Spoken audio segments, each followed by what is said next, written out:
All right, here we go. I'm not sure I'm gonna be able to put everything in one video, but if that doesn't happen, I will record a second one or a third one. It doesn't matter, as long as I manage to transmit to you all the information I want to transmit in this video. So we are in the season where we are talking about books, the importance of reading, the importance of books in your life, and so on. And today I would like to talk to you a little bit about how to read. This is going to be the first video probably of a series of videos on how to read. I'm not going to teach you techniques, okay? I'm not putting myself in a position of a teacher here, but I'm going to share with you some things that helped me and helped other people that I know to read better, to read with more concentration, to extract more from books, and so on. And why do I want to tell you that? Because I want you to have a different interaction with books, and I want you to look at books in a different way. The overall modern picture, please don't take it as a rule. Don't think that I'm speaking without accepting exceptions. I'm just telling you what is the general perception of it, okay?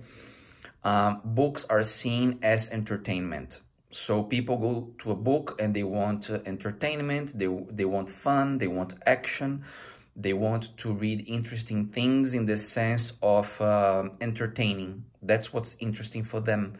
A nice story with changes and blah, blah, blah, like a Hollywoodian movie, you know? And the kind of books that I'm going to recommend you this season, they are not going to provide you that. They are going to provide you with other kinds of entertainments, other kinds of adventures, other kinds of knowledge. And in order to be able to understand them, to absorb them, you are going to need to have a different interaction with a book. First thing you're going to need to do when it comes to reading is you are going to need to be able to read slowly. I know we live in the fast world where everything is instantaneous. No one wants to read a post on the internet. They just want to see Instagram pictures or very short videos of 1 minute and blah, blah, blah. But if you want to learn to read good books, and if you want to engage with the classics, if you want to start literary life, so to say, you are going to need to make some adaptations as well. You are going to need to change a little bit your mindset and understand that the way you are going to interact with good books is a little bit different. So you're going to be able to learn how to read slowly. What do I mean by read slowly? Reading carefully what you're reading at a decent pace, not fast, not slow, but at a decent pace, and being sure that you are understanding what is being said. If when you start reading a book, after a couple lines, you are already thinking about something else and suddenly you lose the track of what you were reading, you have to start all over again. And one of the tips that I give you to not lose track of what you're reading and not engage in other thoughts is while you are reading to picture for yourself in your head what you are reading, to imagine, to dream that situation that you are reading, to dream that story.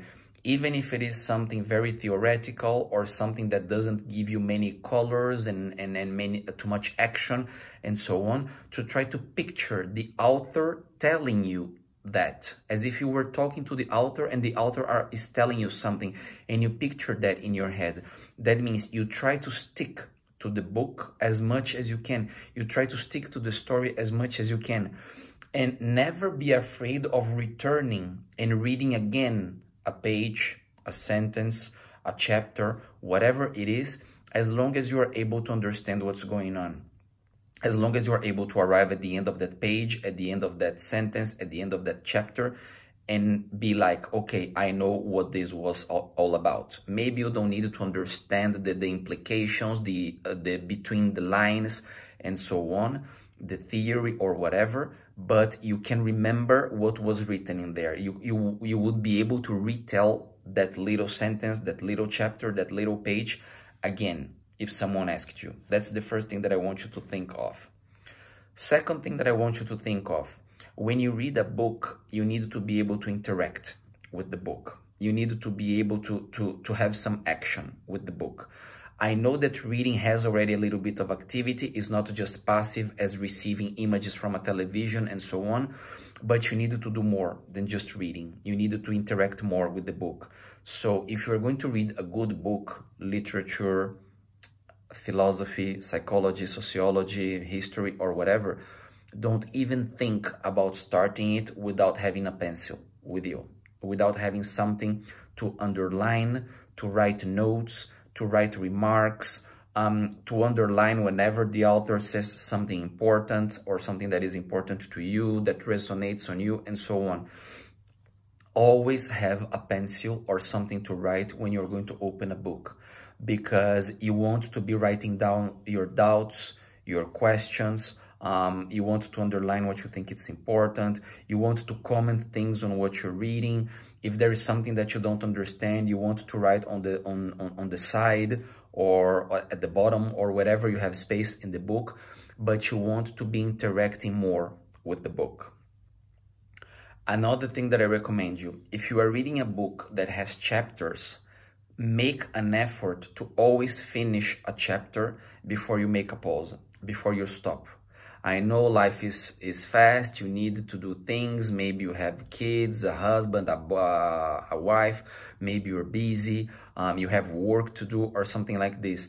That's why I'm going to suggest you that whenever you are going to sit to read, that you have that moment planned in advance.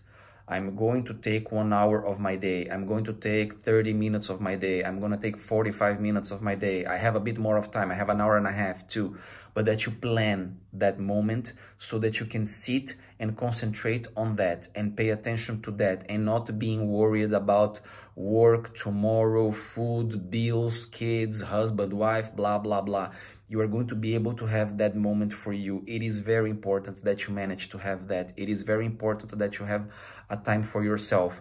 Just like you need a time for yourself to take care of your health, to take care of your beauty, to take care of your thoughts, and so on. If you are going to read, you need to have that time for yourself. You need to have that moment of the day in which you can dedicate yourself only to reading, only to the book that you are trying to read in that moment. If you have that, if you read it the way I'm telling you, carefully, kind of slowly, underlining, making notes, repeating and restarting if there is anything that you don't understand, that it's complicated, or that is not clear, or that you got lost because you started thinking of something else. If you do all these things, your interaction with the book will be deeper. You will have a solid bond with it. You are going to... The way you are going to interact with the book is going to change. The way you are going to absorb the book is going to change. And finally, the way you are going to see reading and interacting with books is going to change. Good. So take the time that allows you to at least finish an idea, finish a chapter, because once you finish that chapter, at least you have an idea. At least, sorry. At least you have something of that book that you can summarize in your head, so to say. And that brings me to the next topic, which is, once you finish reading something, once you took those 30, 45, 60 minutes, whatever time you took to read, it is very important that you keep thinking about what you read, that you keep remembering what you had, kind of memorizing what you had, repassing that in your head, and thinking literally a little bit about the book, considering what you read, discussing with yourself, did I understand that properly? Was it exactly so?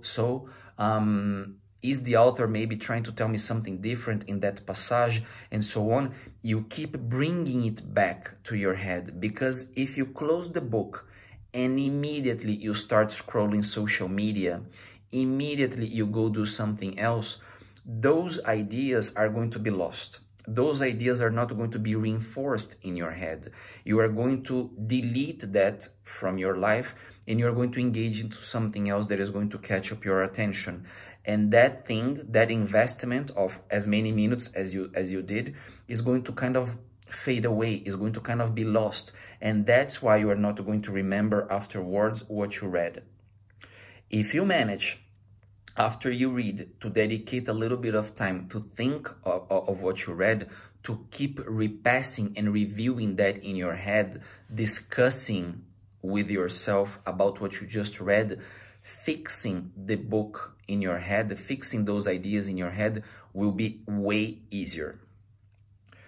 Okay, I've been going on for over 10 minutes. I never like to cross much that border, so I will definitely need to make a second or a third or as many as possible videos about how to reading. We are closing the first chapter, so to say, today, and I'm going to be uploading more videos about how to read, I hope as regularly as possible. And once we finish that, we are going to go on with other things concerning books. And then we are going to go to the videos where I'm going to recommend you exactly what to read with names, authors, and so on. See you in the next episode.